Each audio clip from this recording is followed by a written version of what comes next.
안녕하세요. 아줌마의 책 이야기입니다. 오늘 제가 준비한 책은요, 경제 관련 책입니다. 제목은 50대 사건으로 보는 돈의 역사입니다. 이 책은 2019년 4월에 로크미디어에서 출간되었습니다. 저자의 이름은 홍춘욱이고요. 20권 정도의 책을 저술한 경제 전문가라고 합니다.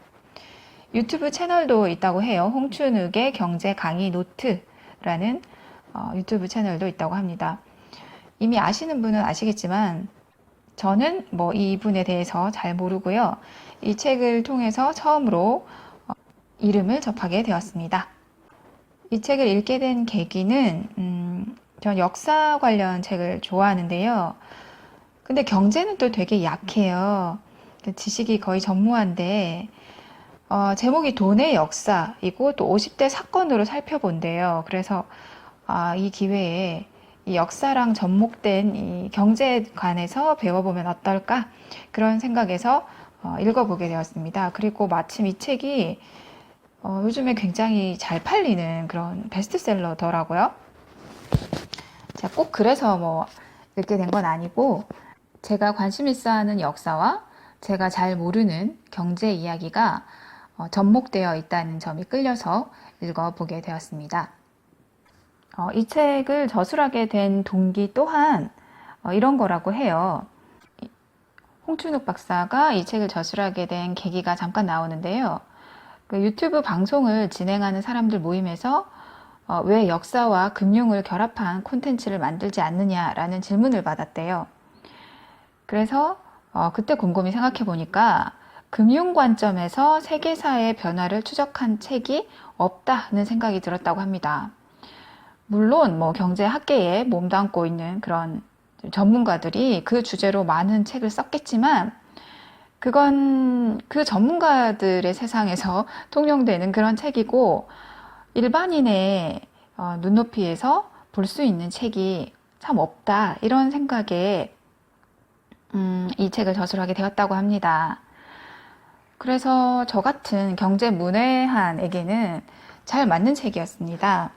그리고 이제 금융의 역사를 너무 깊게 이렇게 들어가는 게 아니라 세계사 전반에서 봤을 때 굵직굵직한 사건 중심으로 보기 때문에 경제학을 깊이 알아야 이해할 수 있는 내용은 아니었어요. 그래서 역사의 흐름을 중심으로 금융이 어떻게 변천해 가는지를 볼 수 있어서 저는 참 좋았습니다.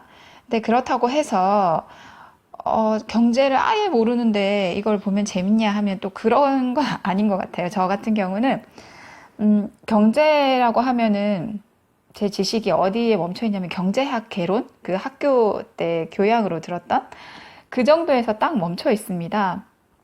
그래서 살면서 계속 나 경제 공부 좀 해야 되는데 생각만 했지 그게 쉽지가 않았어요.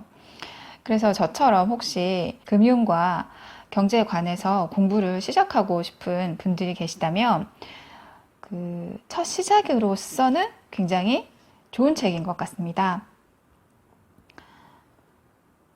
그래서 여기서 출발해서 대체적인 흐름을 안 다음에 각 시기별로 경제학적인 관점에서 깊이 들어가는 공부를 하면 좀 꿰뚫어보는 안목이 생기지 않을까요? 그런 생각을 하게 되었습니다. 그럼 이제 이 책의 이제 구성에 대해서 말씀을 드리도록 하겠습니다.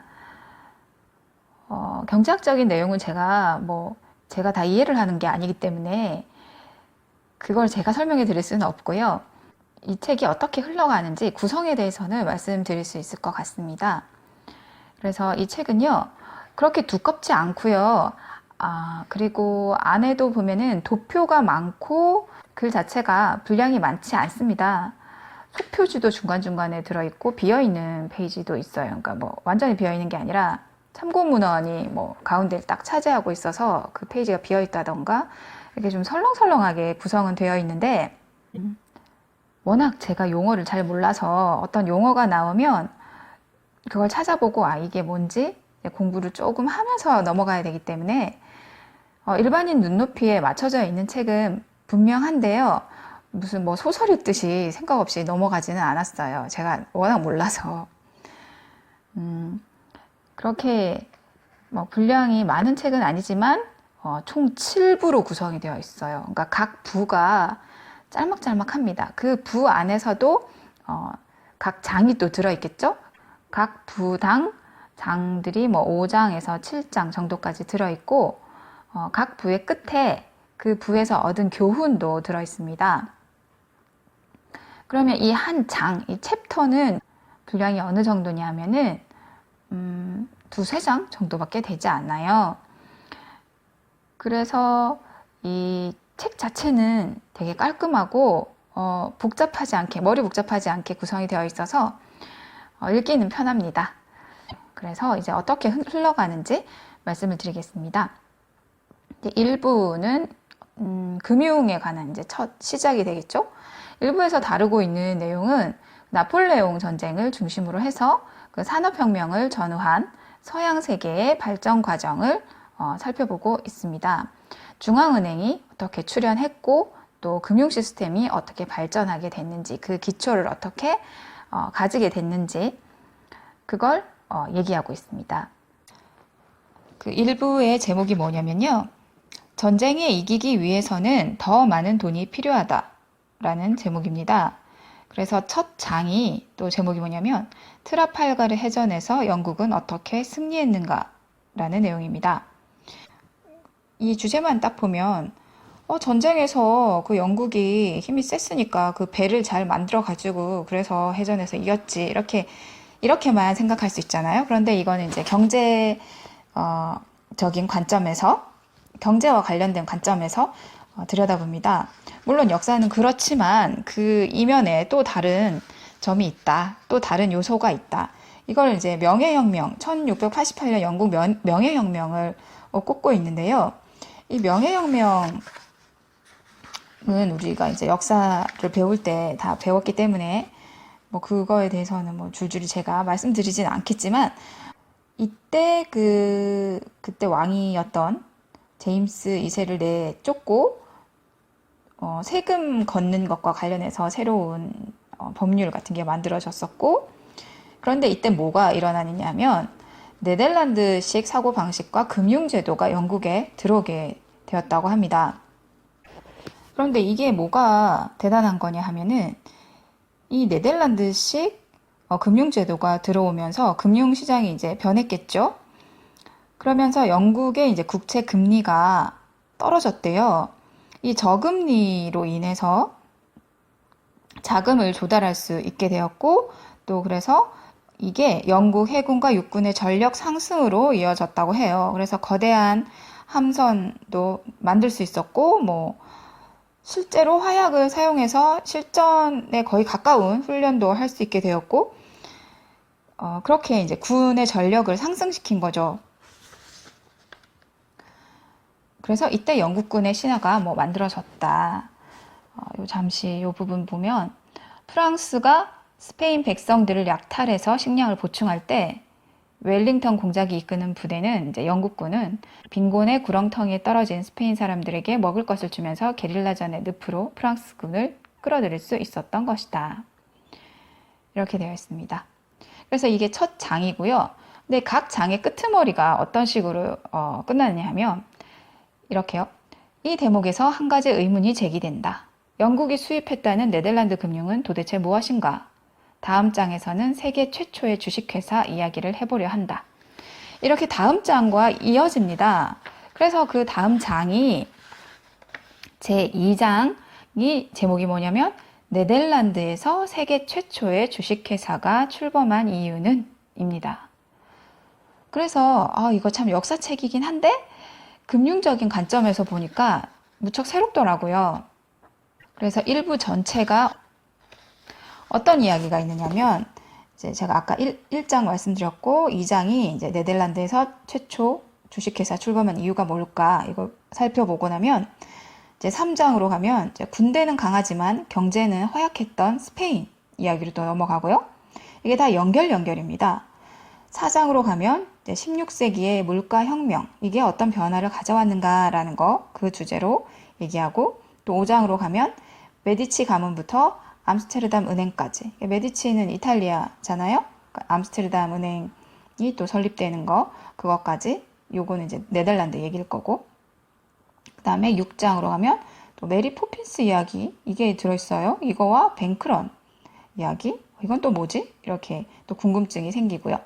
7장으로 가면 스코틀랜드의 사기꾼 존 로와 프랑스의 몰락. 이렇게 일부가 마무리가 됩니다. 그러니까 전부 유럽의 이야기죠. 그리고 일부 끝에 이제 교훈 이렇게 나와 있습니다. 교훈이 뭐냐면 금리가 높은 나라는 투자처로 적합하지 않을 때가 많다. 이거는 실전에 유익하죠. 옛날 역사 얘기를 했지만 지금 현재의 경제의 시사점을 던져주고 있는데 그거를 딱딱 포인트로 짚어주고 있습니다. 이 교훈 제 마지막 단락을 읽어드리겠습니다. 이상의 교훈을 투자의 영역에 적용하자면 금리가 높은 데에는 다 이유가 있다는 것을 알 수 있다. 터키나 브라질 등의 신흥국이 발행한 국채 혹은 우리나라 내에 신용 등급이 낮은 기업들이 발행한 회사채의 금리가 높은 것은 타당한 이유가 있다는 이야기다. 물론 호시절에는 고금리 채권을 선호하는 투자자들이 늘고 이 채권의 인기가 높아지기도 한다. 그러나 2000년이나 2008년처럼 경기가 악화될 때는 첫 번째 자금 회수 대상이 될 수 있다는 점을 잊지 말자. 이렇게 지금의 우리에게 투자 이런 걸 하고 경제를 운영하고 있는 사람들에게 던져주고 있는 교훈이 이렇게 있습니다. 자, 그럼 2부로 넘어가게 되는데요. 2부는 이제 유럽의 역사에서 넘어서서 중국을 중심으로 한 동양의 역사를 다루게 됩니다. 대항해 시대로 열린 글로벌 경제라는 제목이에요. 그러니까 딱 그 시기를 아시겠죠? 대항해 시대입니다. 1장은 이제 명나라 때 왜고가 창궐했던 까닭. 이게 뭘까요? 이거 다루고 있고, 2장은 이제 아메리카 대륙의 은이 중국으로 유입되다라는 장입니다. 대항해 시대이기 때문에 이제 아메리카 대륙이 발견이 되었겠죠? 그리고 거기서 이제 다량의 은이, 근데 왜 중국으로 갈까요? 그 유럽 사람들이 이제 개척을 했으니까 유럽으로 일단 갔을 텐데, 그게 또 중국으로 간대요. 이 과정 나와 있고요. 재밌어요. 그리고 3장, 삼국지 이후의 시대에 왜 아무도 관심이 없을까? 중국 역사라고 하면 우리가 삼국지까지는 많이 알고 있잖아요. 그런데 그 이후에는 왜 관심이 없을까? 왜 중국에 대해서 관심이 떨어졌을까? 그런 얘기하고 있습니다. 그리고 4장은 명나라 때까지는 서양보다 잘 살았다 라는 이야기고요. 5장은 조세 개혁으로 부강해졌는데 명나라는 왜 망했을까? 6장, 청나라 때 인구 4억을 돌파한 이유는? 네, 지금 중국 이야기긴 한데 이야기가 유럽에서 중국으로 넘어오면서 좀 더 우리와 가까워지고 좀 더 흥미진진해졌습니다. 그리고 이 2부로부터 얻은 교훈은 뭐냐면 화폐 공급이 줄 때 경기가 나빠진다라는 얘기입니다. 이거에 대해서 또 어떤 시사점을 얘기해주고 있습니다. 그 다음 이제 3부로 갑니다. 3부는 산업혁명의 발생과 확산 과정을 다룹니다. 특히 벼농사 중심의 동양사회가 기계 장비의 혁신이 아닌 인간 노동력의 집약적인 사용이라는 이른바 근면혁명의 길에 접어드는 과정을 살펴보다 보면 인구 압력, population pressure인데요. 얘가 경제 발전에 어떤 영향을 미치는지 설명해 주고 있습니다. 그래서 이 3부의 제목은 멜서스와 이해할 수 없는 신세계라는 제목입니다. 제목 재밌네요. 그 인구와 관련한 그 학자, 그죠? 멜서스고, 또 멋진 신세계가 아니라 이해할 수 없는 신세계네요. 그러니까 여기서 다루는 내용은 산업혁명인데 왜 산업혁명이 영국에서 일어났을까요? 또 동양권에서 일어날 수도 있는데 왜 그랬냐? 그 이유를 이제 또 경제학적인 측면에서 말하고 있습니다. 1장, 왜 청나라에서 산업혁명이 발생하지 않았을까? 라는 주제고요. 2장, 산업혁명 대 근면혁명. 동서양의 상황이 너무 달랐던 거죠.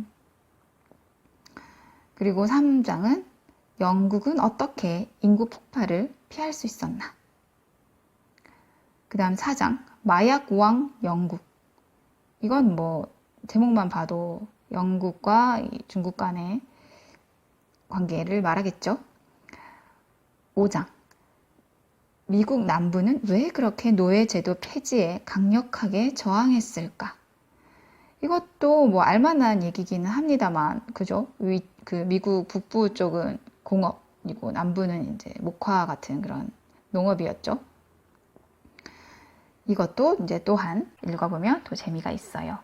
그래서 3부로부터 얻은 교훈은 생산성 증가가 빠른 혁신 국가에 투자하라 라는 교훈이네요. 그 다음에 이제 4부로 갑니다. 4부가 되면 이제 1929년 대공황 시대가 됩니다.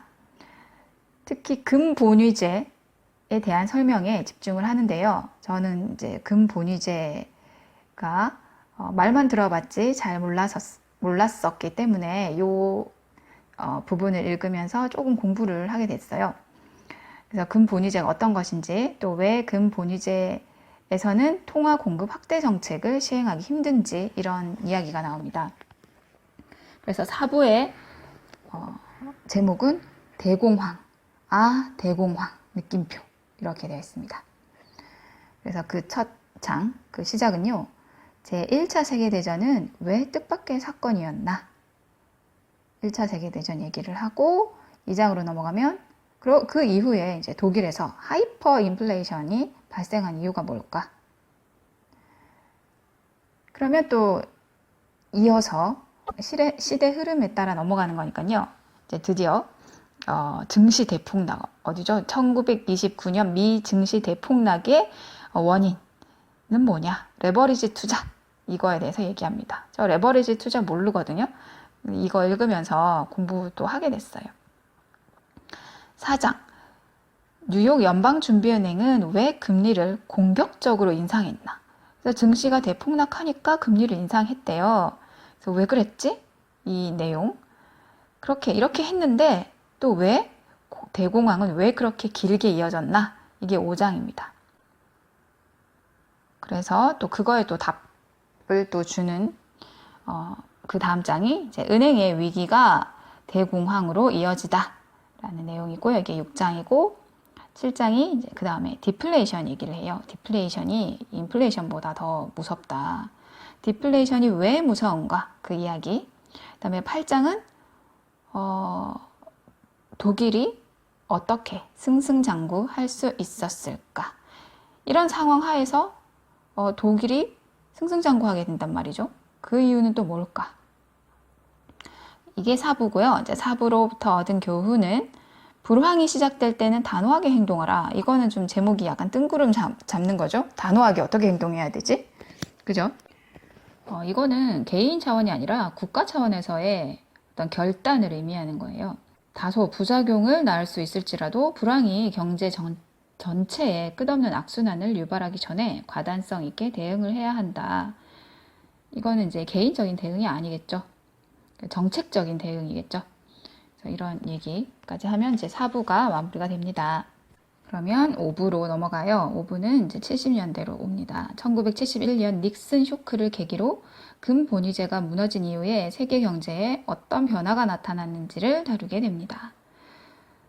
1970년대에 왜 그렇게 인플레이션 압력이 높아졌는지, 더 나아가 두 차례에 걸친 석유 파동의 발생 이유도 설명이 됩니다. 그래서 5부의 제목은 금본위제가 무너진 이후의 세상입니다. 1장, 미국이 세계 경찰을 자처한 이유는? 제목이 흥미롭죠? 2장, 닉슨은 왜 금본위제를 폐지했을까? 3장, 볼커, 이 사람 이름이에요. 인플레를 잡다. 4장, 1986년의 유가 급락 어떻게 발생했나? 5장, 왜 상품 시장은 20년 주기로 움직일까? 요것도 흥미로웠어요. 5부로부터 얻은 교훈은 중앙은행에 맞서지 마라 라는 겁니다. 중앙은행에 맞서는 사람이 누가 있다고, 그죠? 그래서 이거는 무슨 얘기인 거냐면 이 부분 제가 읽어드릴게요. 5부로부터 얻은 교훈. 중앙은행에 맞서지 마라. 닉슨 쇼크 이후에 시장을 다룬 5부에서 얻을 수 있는 교훈은 중앙은행에 맞서지 말라는 것이다. 금 본위제의 족쇄에서 풀려난 중앙은행은 예전보다 훨씬 더 과감하게 정책을 취할 여력이 생겼다. 1980년처럼 금리를 20%까지 인상할 수도 있고 1983년처럼 3%대까지 금리를 인하할 수도 있다. 1929년 대공황 당시에는 중앙은행들이 금본위제의 사슬에 묶여 있었을 뿐만 아니라 청산주의에 빠져 있었기에 즉각적인 대응이 어려웠다. 반면 1971년 이후 중앙은행이 자기 뜻대로 유연하게 금리를 인상하거나 인하할 수 있게 되면서 경기 순환의 주기도 길어졌고 자산시장의 진폭도 예전보다 줄어들었다. 잘은 모르지만 이런 얘기인 것 같아요. 금본위제가 폐지되면서 중앙은행이 정책을 취할 어떤 유연성이 생겨서 중앙은행이 그 시기별로 어떤 통화 정책을 펼치는지를 늘 이제 관찰하고 주시해야 기업을 운영하는 사람이든 아니면 개인이든 그 경영을 하는데 도움이 된다는 얘기인 것 같습니다. 그래서 맞서지 말라는 거는 뭐죠? 막 반대하고 이런 게 아니라 어떤 정책을 펼치고 있는지 지금 상황이 어떻고 그거에 맞는 정책을 뭘 하고 있나, 그럼 그 정책을 펼쳤을 때 앞으로는 어떻게 변화될 것인가, 그걸 늘 주시하고 있으라는 얘기인 것 같습니다. 저도 잘 몰라서 그냥 그렇게 저는 이해를 했습니다. 그 다음에 6부로 가면은 이제 점점 이제 우리와 가까워지고 시대적으로도 가까워지고 위치 관계도 가까워지는데요. 일본으로 오게 됩니다. 6부의 내용은 이제 일본 경제의 동향을 다루는데요.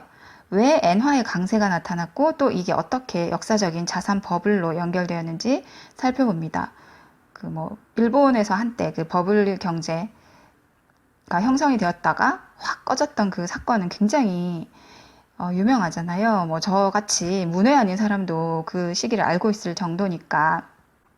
그래서 이 부분은 특히 이 저자가 딱 집어서 이렇게 얘기해요.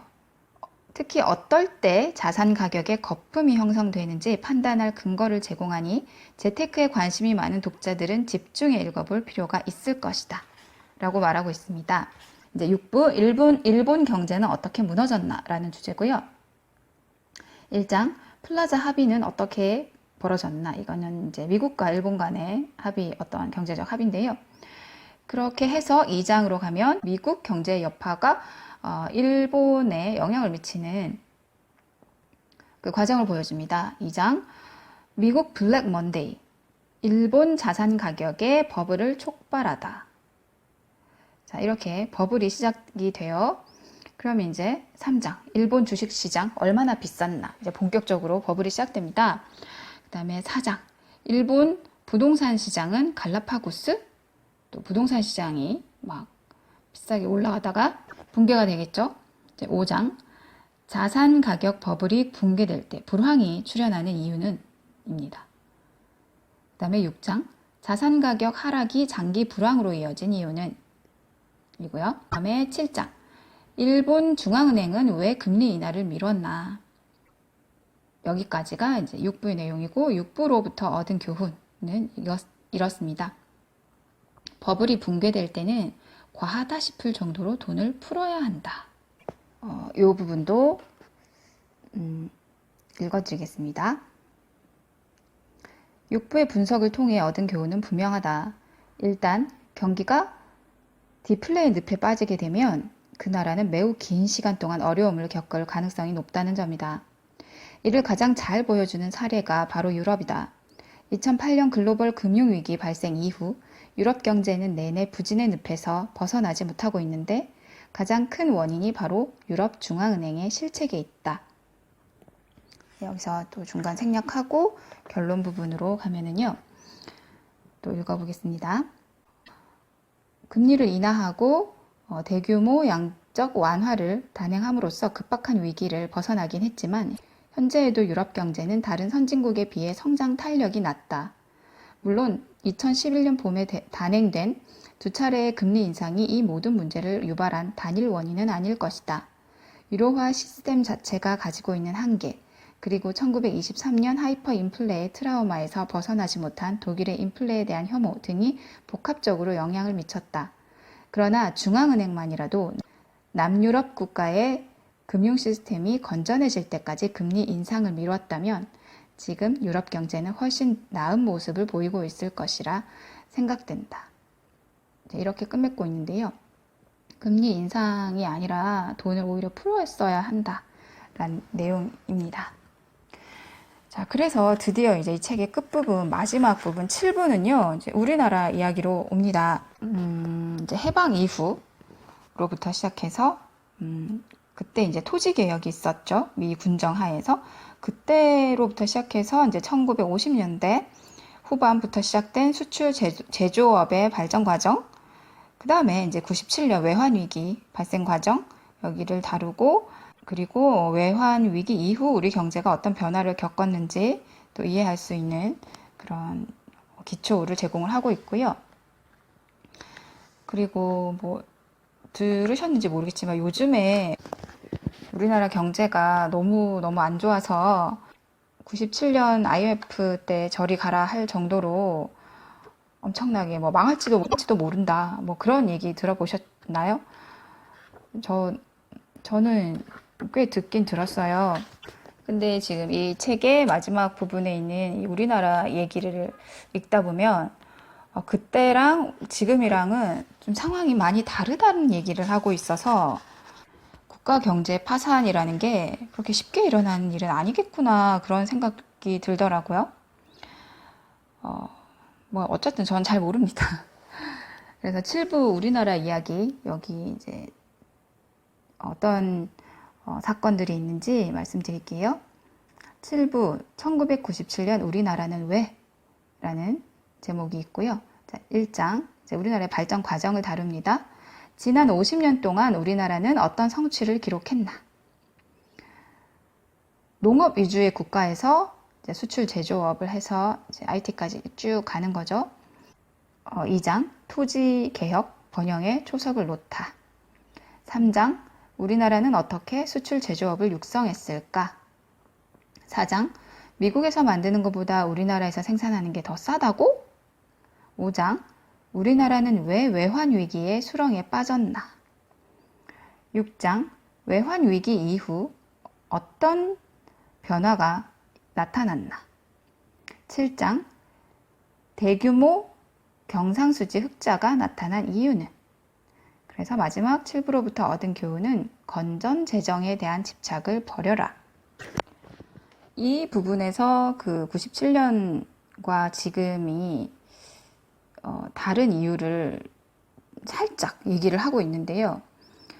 그때는 이제 중앙은행에서 펴고 있던 정책이 고정 환율 제도였대요.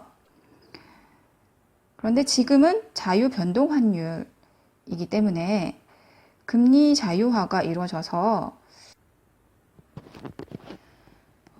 은행들끼리의 경쟁이 이루어지게 되었어요. 그 97년 당시에는 은행 자체가 부실했죠. 그 국가부도의 날 그 영화를 보면 이분도 그 영화를 봤는데 거기에 뭐 다 동의할 수는 없다고 말씀하시더라고요. 이 책이 나와 있어요. 근데 저는 뭐 잘 모르는 입장에서 그거라도 보니까 그때 은행들이 정말 사상 누각과 같은 그런 상태였구나라는 생각을 했었는데 아무튼 지금은 은행들 간의 어떤 경쟁이 격화되면서 진정한 의미의 금리 자유화가 이루어진 상태다라고 얘기를 하고 있고 1997년 외환위기 직후를 제외하고는 대규모 기업 집단의 파산이 줄어든 것은 물론 은행들의 경영이 훨씬 더 건전해진 것이 이를 뒷받침한다 라고 얘기를 합니다. 그래서 이렇게 은행 경영이 건전해지고 기업들의 이자 연체가 줄면 경제 전체의 이자율이 낮아진다. 1688년 명예혁명 이후 정부의 부도 가능성이 사라지자 영국 이자율이 낮아진 것처럼 사회 전체의 투명성이 높아지면 그에 따라 이자율이 내려가는 것은 지극히 당연한 일이다. 물론 외환 위기 이후 우리 경제에 좋은 일만 있었던 것은 아니다. 그래서 맨 마지막 장이 이제 대규모 경상수지 흑자가 왜 나타났나 그 얘기를 하고 있고요. 그리고 최종적인 결론, 그 건전 재정에 대한 집착을 버려라 라고 교훈을 이렇게 정의해 놓은 이 부분도 읽어보도록 하겠습니다. 1997년 외환 위기는 우리 경제에 많은 영향을 미쳤다. 자유변동 환율 제도가 도입되면서 한국은행의 금리 정책 영향력이 확대되었고 기업과 금융기관이 예전에 비할 수 없을 정도로 건전해졌다. 그러나 기업들의 투자가 부진한 가운데 재정 긴축 정책이 시행되며 대규모 경상수지 흑자 및 재정 흑자가 발생했고 내수 경기는 침체의 늪에서 벗어나지 못하고 있다. 이게 지금 상황인가 봐요. 그죠? 다시 읽습니다. 이렇듯 국내 수요가 부진한 모습을 보일 때는 두 가지 처방이 가능하다. 하나는 적극적인 금리 인하를 통해 경제 전체에 유동성을 공급하는 것이다. 그러나 2015년부터 1%대로 금리가 떨어지면서 부동산 가격만 독주하는 등 경제 전체에 불균형이 심화되는 문제가 발생하고 말았다. 중간에 조금 생략하고요. 물론 고령화에 따른 미래 복지 관련 지출 증가 가능성, 나아가 한번 도입된 복지 프로그램의 중단에 따른 정치적 부담 등을 감안할 때 재정 지출을 최대한 보수적으로 늘리려는 이 의도는 이해한다. 그러나 내수 경기가 점점 더 말라붙고 청년층의 실업 문제가 만성화되면 조세 수입의 기반도 무너질 수 있다는 점도 고민해 봐야 할 시점인 것 같다. 그래서 지금 현 시점에 관한 이야기가 이렇게 나오면서 이제 책이 끝이 납니다. 지금 현재 우리나라 상황이 지금 국내 총 생산에 비교해서 우리나라 재정 수지 흐름을 볼 때 재정 수지가 대부분 흑자라고 합니다. 이건 재정 수지 흑자는 정부가 세금으로 거둔 것을 다 쓰지 않는다는 뜻이니까 일종의 긴축 재정 정책이라고 하고요. 그렇지만 이 만성적인 경상수지 흑자에서 확인되듯 가계저축이 과다하고 기업 투자가 부진한 상황에서 정부마저 긴축적인 재정 정책을 펼치는 게 타당한 일인지에 대해서는 검토가 필요한 것으로 판단된다. 네, 제가 그래서 오늘은 50대 사건으로 보는 돈의 역사라는 경제 서적, 경제와 역사가 접목된 그런 책을 소개시켜 드렸는데요. 네, 오늘은 리뷰라기보다는 소개라고 말씀드려야 될 것 같아요. 제가 이 책을 다 읽긴 했지만 너무 경제를 몰라서 다시 또 읽으면서 공부를 해야 될 것 같아요. 그래서 제가 이해한 게 너무 얕다 보니까 이거는 이렇게 설명을 드릴 수가 없어서 이 책은 이런 얘기를 하고 있습니다라는 소개 차원에서 오늘은 이렇게 말씀드렸습니다. 뭐 소설 같은 거는 제가 뭐 줄거리 말씀도 드릴 수 있고 제가 느낀 점이 이랬다 이런 걸 말씀드릴 수 있는데 이런 좀 실용서는 좀 어려움이 있어서 앞으로도 또 제가 이런 책을 리뷰를 한다고 하면 아마도 리뷰를 하기보다는 소개에 가깝지 않을까 그런 생각이 듭니다. 금융 공부를 처음 시작하시는 분이시라면 돈의 흐름에 대해서 아셔야 하니까 역사적 배경을 가지고 있는 이 돈에 관해서 공부를 이 책을 통해서 입문서 개념으로 해보시면 어떨까 싶습니다. 네, 오늘은 이만 마치겠습니다. 들어주셔서 감사합니다.